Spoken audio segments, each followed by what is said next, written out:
룻기 1장. 사사들이 이스라엘을 다스리던 시대에 가뭄이 든 일이 있었습니다. 그때 엘리멜렉이라는 사람이 아내와 두 아들을 데리고 유다 땅 베들레헴을 떠나 모압 지방으로 갔습니다. 그의 아내의 이름은 나옴이고 두 아들의 이름은 말론과 기럧이었습니다. 이들은 원래 유다 땅 베들레헴에서 가까운 에브랏 지방 사람이었지만 모압으로 가서 살았습니다. 그 뒤에 나오미의 남편 엘리멜렉이 죽고 나오미와 그의 두 아들만 남게 되었습니다. 그 두 아들은 모압 여자를 아내로 맞아들였는데 한 여자의 이름은 오르바이고 다른 여자의 이름은 룻이었습니다. 나오미와 그의 아들들은 모압에서 10년쯤 살았습니다. 그러다 말론과 기럧마저 죽어버리자 나오미는 남편과 두 아들을 잃고 홀로 남게 되었습니다. 그러던 어느 날 나오미는 여호와께서 자기 백성을 돌보아 유다에 풍년이 들게 하셨다는 소식을 들었습니다. 그래서 모압을 떠나 고향으로 돌아갈 준비를 했습니다. 나오미의 두 며느리도 함께 떠날 준비를 했습니다. 그들은 살던 곳을 떠나 유다 땅으로 가려고 길을 나섰습니다. 나오미가 두 며느리에게 말했습니다. 너희는 각자 너희 어머니의 집으로 돌아가거라. 너희가 나와 죽은 내 아들을 잘 보살펴 주었으니 여호와께서 너희를 잘 돌보아 주시기를 바란다. 또 여호와께서 너희에게 새 남편과 새 가정을 주시기를 바란다. 이 말을 한 뒤 나오미가 작별을 하기 위해 며느리들에게 입을 맞추자 두 며느리는 큰 소리로 울었습니다. 며느리들이 나오미에게 말했습니다. 아닙니다. 우리도 어머니와 함께 어머니의 나라로 가겠습니다. 그러자 나오미가 말했습니다. 내 딸들아, 너희 집으로 돌아가거라. 왜 나를 따라가려고 하느냐? 내가 아들을 더 낳아 너희에게 새 남편을 줄 수 있는 것도 아니지 않느냐? 너희 집으로 돌아가거라. 나는 다른 남편을 맞아들이기에는 너무 늙었다. 설령 내가 오늘 밤에 다른 남편을 맞아들여서 아들을 낳을 수 있다 해도 무슨 소용이 있겠느냐? 그 아이들이 클 때까지 너희가 기다릴 수 있겠느냐? 그렇게 오랜 세월을 남편 없이 지낼 수 있겠느냐? 그러지 마라. 여호와께서 나를 치셨기 때문에 내 마음이 너무 아프구나. 그들은 다시 한번 큰 소리로 울었습니다. 그리고 오르바는 나오미에게 입을 맞추어 작별 인사를 했습니다. 그러나 룻은 시어머니에게 매달렸습니다. 나오미가 말했습니다. 보아라, 네 동서는 자기 백성과 자기 신들에게로 돌아갔다. 너도 네 동서의 뒤를 따라가거라. 그러자 룻이 말했습니다. 저더러 어머니를 떠나라고 하거나 어머니 뒤를 따르지 말라고 하지 마십시오. 저는 어머니가 가시는 곳에 따라가고 어머니가 사시는 곳에서 살겠습니다. 어머니의 백성이 제 백성이고 어머니의 하나님이 제 하나님이십니다. 어머니가 돌아가시는 곳에서 저도 죽어 거기에 묻히겠습니다. 만약 제가 이 맹세를 지키지 않는다면 여호와께서 제게 무서운 벌을 내리셔도 좋습니다. 오직 죽음만이 우리를 갈라놓을 수 있을 것입니다. 나오미는 룻이 자기와 함께 가기로 굳게 마음먹은 것을 보고 더 이상 아무 말도 하지 않았습니다. 나오미와 룻은 길을 떠나 베들레헴으로 향했습니다. 그들이 베들레헴에 도착했을 때 온 마을이 떠들썩해졌습니다. 마을 여자들이 말했습니다. 이 사람이 정말 나오미인가? 그러자 나오미가 사람들에게 말했습니다. 저를 나오미라고 부르지 마십시오. 전능하신 하나님께서 저를 슬프게 만드셨으니 이제 저를 마라라고 부르십시오. 제가 떠날 때에는 가진 것이 많았으나 여호와께서는 저를 빈털터리로 돌아오게 하셨습니다. 여호와께서 저를 괴롭게 만드셨고 전능하신 하나님께서 제게 큰 고통을 주셨습니다. 그런데 어떻게 저를 나오미라고 부르십니까? 나오미와 그의 며느리인 모압 여자 룻은 이렇게 모압에서 돌아왔습니다. 그들이 베들레헴에 왔을 때는 보리수확을 시작할 무렵이었습니다. 사도행전 26장. 아그리빠가 바울에게 말했습니다. 당신 자신에 대해 해명할 기회를 주겠다. 그러자 바울이 손을 들어 올리며 변명을 하기 시작했습니다. 아그리빠 왕이시여, 저와 관련하여 유대인들이 고소한 것에 대해 오늘 왕 앞에서 해명하게 된 것을 다행으로 생각합니다. 그것은 왕께서 유대인의 관습과 유대인들이 서로 다투고 있는 문제들을 잘 알고 계시기 때문입니다. 부탁드리고 싶은 것은 제 말을 끝까지 들어달라는 것입니다. 모든 유대인들은 저의 일생을 다 알고 있습니다. 저의 어린 시절부터 시작하여 동족 가운데서 그리고 예루살렘에서 어떻게 살아왔는지 잘 알고 있습니다. 그들이 저를 안 지는 오래되었습니다. 그들은 하려고만 했다면 제가 우리 종교의 가장 엄격한 바리새파 사람이고 바리새파 사람으로서 생활하였다는 것을 증언할 수도 있을 것입니다. 지금 제가 여기 서서 재판을 받게 된 것은 하나님께서 우리 조상들에게 약속하신 것에 대한 소망 때문입니다. 이 소망은 우리 12지파가 밤이나 낮이나 열심을 다해 하나님을 섬기면서 그 약속이 이루어지기를 바라는 것이었습니다. 왕이시여, 바로 이 소망 때문에 저는 유대인들에게 고발을 당한 것입니다. 여러분은 어찌하여 하나님께서 죽은 사람을 살리시는 것이 믿지 못할 일이라고 생각하십니까? 한때는 저 역시 나사렛 예수의 이름을 반대하는 일에 온 힘을 쏟아야 한다고 확신했던 사람입니다. 제가 예루살렘에서 했던 일이 그런 일이었습니다. 저는 대제사장들에게 고난을 받아 많은 성도들을 감옥에 가두었습니다. 그리고 그들을 죽이는 일에 찬성했습니다. 저는 회당마다 찾아다니면서 여러 번 그들을 처벌했으며 강제로 예수님을 저주하게 했습니다. 그들을 향한 저의 분노가 어찌나 심하였던지 저는 다른 도시에까지 찾아다니면서 그들을 박해하기도 했습니다. 그러다가 한 번은 대제사장들에게서 권한을 위임받아 다마스커스로 가게 되었습니다. 왕이시여, 저는 그곳을 향해 가다가 정오쯤 되어 하늘에서 해보다 더 밝은 빛이 저와 제 일행을 둘러 비추는 것을 보았습니다. 우리는 모두 땅에 엎어졌습니다. 그때 저는 히브리 말로 사울아, 사울아, 네가 어찌하여 나를 박해하느냐? 가시 돋친 채찍을 발로 차보아야 너만 다칠 뿐이다 라는 음성을 들었습니다. 제가 주님, 당신은 누구십니까? 라고 묻자 주님께서는 이렇게 말씀하셨습니다. 나는 네가 박해하는 예수다. 일어나라. 발을 딛고 서라. 내가 이렇게 너에게 나타난 것은 너를 나의 일꾼으로 삼아 네가 본 것과 앞으로 내가 너에게 보여줄 것을 사람들에게 증언하도록 하기 위해서이다. 내가 너를 이 백성과 이방인들에게서 구원할 것이며 너를 이방인에게로 보내어 그들의 눈을 뜨게 하고 어둠에서 빛으로 사탄의 세력에서 하나님께로 돌아오게 하겠다. 그리하여 그들의 죄를 용서받을 수 있게 하고 또 나를 믿어 거룩하게 된 백성들과 한자리에 들게 하겠다. 아그리빠 왕이시여, 저는 하늘로부터 받은 이 환상에 복종하지 않을 수 없었습니다. 저는 처음에는 다마스커스 사람들에게, 그 다음에는 예루살렘과 유대 지방의 모든 사람들에게, 나중에는 이방인들에게까지 회개하고 하나님께 돌아와서 회개한 모습을 행동으로써 보이라고 선포했습니다. 이런 일들 때문에 유대인들이 저를 성전에서 붙잡아 죽이려고 했습니다. 그러나 저는 이날까지 하나님의 도우심을 받아왔습니다. 그래서 지금 제가 본 것을 이 자리에서 높은 사람이나 낮은 사람이나 모든 사람들에게 증언하고 있습니다. 저는 모세와 예언자들이 앞으로 일어나리라고 예언한 것 이외에는 아무것도 말하지 않았습니다. 모세와 예언자들은 그리스도께서 고난을 당하신다는 것과 죽은 자들 가운데서 먼저 부활하실 것과 자기 백성과 이방인들에게 빛을 선포하실 것을 예언했습니다. 바울이 이런 식으로 변명하자 베스도가 바울을 향해 큰 소리로 바울아, 네가 미쳤구나. 너의 많은 학식 때문에 네가 미쳐버렸다 라고 말했습니다. 그러나 바울은 이렇게 대답했습니다. 베스도 각하, 저는 미치지 않았습니다. 제가 드린 말은 다 사실입니다. 전부 맑은 정신으로 하는 말입니다. 아그리빠 왕이 이 사실을 알고 계시므로 제가 거리낌 없이 말씀드릴 수 있었던 것입니다. 일은 어느 한 구석에서 일어난 일이 아니기 때문에 어느 하나도 왕이 모르실 리가 없다고 저는 확신합니다. 아그리빠 왕이시여, 예언자들의 말을 믿으십니까? 믿으시는 줄 압니다. 그러자 아그리빠 왕이 바울에게 말했습니다. 그토록 짧은 시간에 나를 설득하여 그리스도인이 되게 할 수 있다고 생각하는가? 바울이 대답했습니다. 짧은 시간이든 긴 시간이든 왕뿐만 아니라 지금 제 말을 듣고 있는 모든 사람들이 이렇게 결박된 것 말고는 저처럼 되기를 하나님께 기도합니다. 그러자 아그리빠 왕과 베스도 총독과 버니게를 비롯해서 그들과 함께 앉아있던 사람들이 다 일어났습니다. 그들은 그 방을 나갔습니다. 그들은 서로 이야기하면서 이 사람은 사형을 당하거나 감옥에 갇힐 만한 일은 하나도 하지 않았다고 말했습니다. 아그리빠는 베스도에게 이 사람이 황제에게 상소하지 않았다면 지금 석방될 수도 있었을 텐데 라고 말했습니다. 예레미야 36장. 유다왕 요시야의 아들 요야김 4년에 여호와께서 예레미야에게 말씀하셨습니다. 예레미야야, 두루마리 책을 가져다가 요시야가 왕이었을 때부터 지금까지 내가 이스라엘과 유다와 온 나라에 대해 너에게 한 모든 말을 기록하여라. 혹시 유다 집안이 내가 그들에게 내리려고 하는 모든 재앙을 들으면 악한 짓을 멈추고 돌아올지도 모르겠다. 그러면 내가 그들의 모든 허물과 죄를 용서해 주겠다. 그래서 예레미야는 네리야의 아들 바룩을 불렀습니다. 예레미야는 여호와께서 주신 모든 말씀을 불러주었고 바룩은 그 말씀을 두루마리 책에 받아 적었습니다.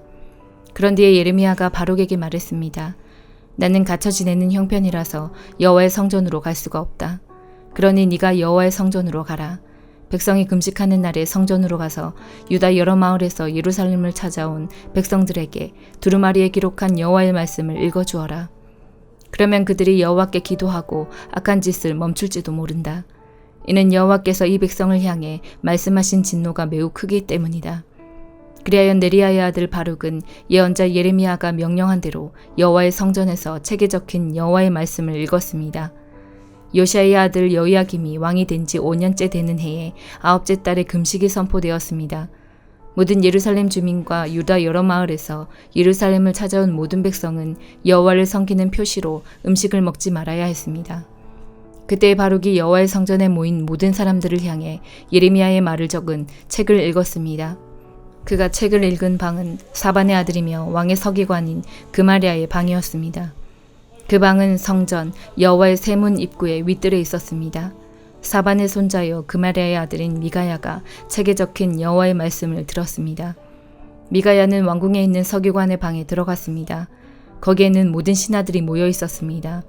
곧 서기관 엘리사마와 스마야의 아들 들라야와 악볼의 아들 엘라단과 사반의 아들 그마랴와 하나냐의 아들 시드기야를 비롯해서 모든 신하들이 앉아 있었습니다. 미가야는 거기에 모여있던 신하들에게 바룩이 백성을 향해 읽었던 책의 내용을 모두 전해주었습니다. 그러자 모든 신하들이 구시의 증손이요 슬레미아의 손자이며 느다냐의 아들 여우디를 바룩에게 보내어 당신이 백성들이 듣는 앞에서 읽었던 두루마리를 가지고 이리 오시오라고 전했습니다. 그러자 네리야의 아들 바룩이 두루마리를 가지고 그들에게로 갔습니다. 신하들이 바룩에게 말했습니다. 앉으시오. 그리고 우리가 듣는 데서 그 두루마리를 읽어보시오. 그래서 바룩은 그들이 듣는 데서 그 두루마리를 읽어주었습니다. 두루마리에 적힌 말을 다 듣고 난 신하들이 놀라 서로 쳐다보며 바룩에게 말했습니다. 이 모든 말씀을 왕에게 꼭 전해야 되겠소. 그들이 바룩에게 물었습니다. 말해보시오. 이 모든 말씀을 누구에게서 받아 적었소? 예레미야가 불러준 대로 적은 것이오. 바룩이 대답했습니다. 그렇습니다.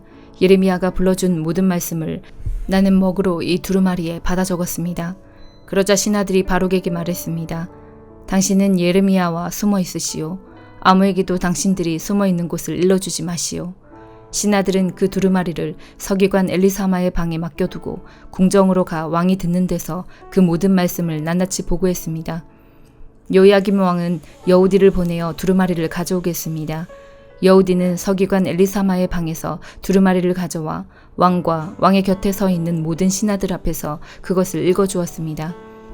그때는 9째 달이어서 여호야김 왕은 겨울 별궁에 거주하고 있었고 왕 앞에는 불피운 난로가 놓여 있었습니다. 여우디가 서너 단씩 읽을 때마다 왕은 서기관의 칼로 두루마리를 베어내더니 난로불에 던져 넣었습니다. 그런 식으로 왕은 두루마리 전체를 난로불에 넣어 태워버렸습니다. 여호야김 왕과 그의 신하들은 두루마리에 적힌 모든 말씀을 듣고도 놀라지 않았고 슬퍼하는 표시로 자기들의 옷을 찢지도 않았습니다. 엘라단과 들라야와 그마랴가 여호야김 왕에게 두루마리를 태우지 말아달라고 간청했으나 왕은 그들의 말을 듣지 않았습니다. 오히려 왕은 왕자 여라무엘과 아스리엘의 아들 스라야와 압디엘의 아들 슬레미아를 보내어 서기관 바룩과 예언자 예레미야를 붙잡아 들이라고 명령했습니다. 그러나 여호와께서 바룩과 예레미야를 숨겨주셨습니다. 여호야김 왕이 예레미야가 불러주고 바룩이 받아 적은 두루마리를 불태운 뒤에 여호와께서 예레미야에게 말씀하셨습니다. 예레미야야, 다른 두루마리를 가져다가 유다 왕 여호야김이 불태운 첫 번째 두루마리에 적혀있던 그 말들을 거기에 모두 옮겨 적어라. 그리고 유다 왕 여호야김에게 전하여라. 여호와께서 말씀하셨다. 너는 이 두루마리를 태우고 어찌하여 예레미야는 바빌로니아 왕이 이 땅에 쳐들어와 이 땅을 멸망시킬 것이라고 적었느냐. 그리고 예레미야는 어찌하여 바빌로니아 왕이 이 땅의 사람과 짐승을 모두 없애버릴 것이라고 말하였느냐 라고 말했다. 그러므로 나 여호와가 유다 왕 여호야김에 관해 말하노라. 여호야김의 자손은 다윗의 보좌에 앉지 못할 것이다. 여호야김이 죽으면 그의 시체는 땅에 버려져 낮에 뜨거운 햇볕과 밤에 차가운 서리를 그대로 맞을 것이다. 나 여호와가 여호야김과 그의 자녀에게 벌을 내리겠고 그의 종들에게도 벌을 내리겠다. 그들이 악한 짓을 했기 때문이다. 내가 경고한 대로 그들과 예루살렘 주민과 유다 백성에게 모든 재앙을 내리겠다. 그것은 그들이 내 말을 듣지 않았기 때문이다. 그리하여 예레미야는 다른 두루마리를 가져다가 네리야의 아들 서기관 바룩에게 주었습니다. 예레미야가 불러주면 바룩이 두루마리에 받아 적었습니다. 유다왕 여호야김이 불태워버린 책에 적혀있던 말씀을 그대로 적었고 그와 비슷한 많은 말씀도 더 적어 넣었습니다. 예레미야 37장. 바빌로니아 왕 느부갓네살이 요시야의 아들 시드기야를 유다왕으로 세웠습니다. 시드기야는 여호야김의 아들 여호야긴을 대신해 왕이 되었습니다. 그러나 시드기야와 그의 종들과 유다 백성은 여호와께서 예언자 예레미야를 통해 전하신 말씀을 듣지 않았습니다. 시드기야 왕은 셀레미야의 아들 여호갈과 마아세야의 아들 제사장 스바냐를 예언자 예레미야에게 보내어 예레미야여 우리를 위해 우리 하나님 여호와께 기도해 주시오 라고 말했습니다. 그때는 예레미야가 아직 감옥에 갇혀 있지 않던 때라 백성 가운데 자유롭게 다니고 있었습니다. 한편 이집트 왕 파라오의 군대가 이집트를 떠나 유다 쪽으로 행진해 오고 있었습니다. 예루살렘을 에워싸고 있던 바빌로니아 군대는 그 소식을 듣고 예루살렘에서 철수했습니다. 여호와께서 예언자 예레미야에게 말씀하셨습니다. 이스라엘의 하나님 나 여호와가 이같이 말하노라. 여호갈과 스바냐야 너희를 보내어 나에게 물어보도록 한 유다 왕 시드기야에게 전하여라. 보아라. 너희를 도와 바빌로니아 군대를 치려고 온 파라오의 군대는 이집트 땅으로 되돌아갈 것이다. 그리고 바빌로니아 군대가 다시 와서 예루살렘을 공격하고 점령하여 불태워버릴 것이다. 여호와께서 이같이 말씀하셨다. 예루살렘 백성아, 너희 스스로를 속이지 마라. 바빌로니아 군대가 너희에게서 떠나가 버릴 것이라고 생각하지 마라. 그들은 절대로 철수하지 않는다. 혹시 너희가 바빌로니아 군대를 다 물리치고 바빌로니아 군대의 장막에 부상당한 사람들만 남아있다 하더라도 그 사람들이 각각 자기 장막에서 나와 이 예루살렘 성을 불로 태워버릴 것이다. 파라오의 군대가 가까이 오므로 바빌로니아 군대가 예루살렘에서 철수하였습니다.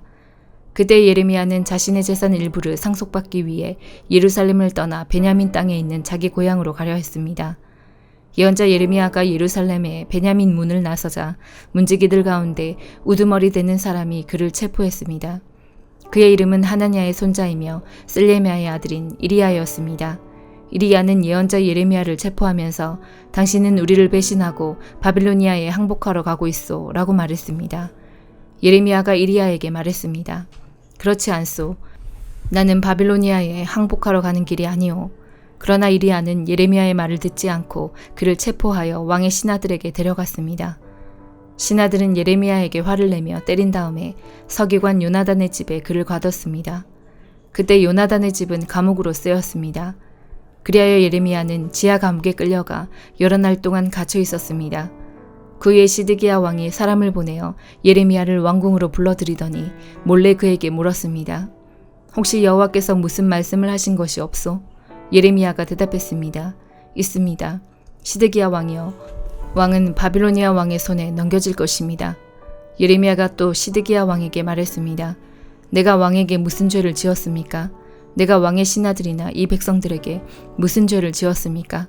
어찌하여 나를 감옥에 가두는 것입니까? 바빌로니아 왕이 왕과 유다 땅을 치러 오지 않을 것이라고 예언한 그 예언자들은 어디에 있습니까? 내 주 유다 왕이여, 이제 내 말을 들으십시오. 제발 내 말대로 하십시오. 나를 서기관 요나단의 집으로 돌려보내지 마십시오. 그곳에 가면 나는 죽습니다. 그러자 시드기야 왕이 명령을 내려 예레미야를 경호대 뜰에 두어 지키게 했습니다. 그리고 성 안에 빵이 떨어질 때까지 날마다 빵 만드는 사람들의 거리에서 빵을 가져다가 예레미야에게 주도록 시켰습니다. 그리하여 예레미야는 경호대의 뜰에 갇혀 지내게 되었습니다. 시편 9편. 오 주님, 내가 온 마음을 다해 여호와를 찬양하며 주께서 행하신 놀라운 일들을 모두 노래하겠습니다. 내가 주를 기뻐하고 즐거워할 것입니다. 가장 높으신 분 주님의 이름을 찬송하겠습니다. 나의 원수들이 도망치다가 넘어지며 주님 앞에서 멸망합니다. 주께서 나의 억울한 사정을 들으시고 보좌에 앉으셔서 공평하게 재판하셨습니다. 주께서 모든 나라들을 꾸짖으시고 악한 사람들을 망하게 하시며 그들의 이름을 영영 지워버리셨습니다. 원수들이 끝없이 파멸하였습니다. 주님께서 그들이 살던 성을 뿌리 뽑으셨기 때문에 이제 아무도 그 성을 기억하지 못합니다. 여호와께서는 영원히 다스리십니다. 여호와께서 재판하시기 위해 보좌에 앉아 계십니다. 여호와께서는 세상을 정의롭게 판단하실 것이며 모든 민족들을 공의롭게 다스리실 것입니다. 여호와는 억압받는 사람들의 피난처가 되시며 그들이 어려운 가운데 있을 때에 보호자가 되십니다. 여호와여, 주의 이름을 아는 사람들은 모두 주님을 믿고 의지할 것입니다. 왜냐하면 주님은 주님께 오는 자들을 저버리지 않으시기 때문입니다. 시온의 왕이신 여호와를 찬양하여라. 여호와께서 행하신 일을 모든 나라들에게 알려라. 살인자에게 복수하시는 이가 고통당한 자를 기억하십니다. 여호와는 고통받는 사람들의 외침을 잊지 않으십니다. 오 여호와여, 보소서. 얼마나 많은 적들이 나를 대적하는지요. 나를 불쌍히 보시고 내가 죽음의 문을 지날 때에 나를 구해주소서. 그러면 내가 시온 성문들에서 주를 높이 찬양하며 주님의 구원을 찬송하고 즐거워할 것입니다. 모든 나라들은 자기들이 판 구덩이에 빠졌습니다. 자기들이 숨겨놓은 그물에 스스로 걸려들었습니다. 여호와께서는 정의로우신 분으로 잘 알려져 있습니다. 악한 자들은 자신들이 놓아둔 덫에 걸려들게 됩니다. 히카이온, 셀라. 악한 자들은 무덤으로 갈 것입니다. 하나님을 잊어버린 모든 나라들도 그곳으로 갈 것입니다. 그러나 가난한 자들이 항상 잊혀지는 것은 아닙니다. 고통당하는 자들의 희망이 사라지는 것도 아닙니다.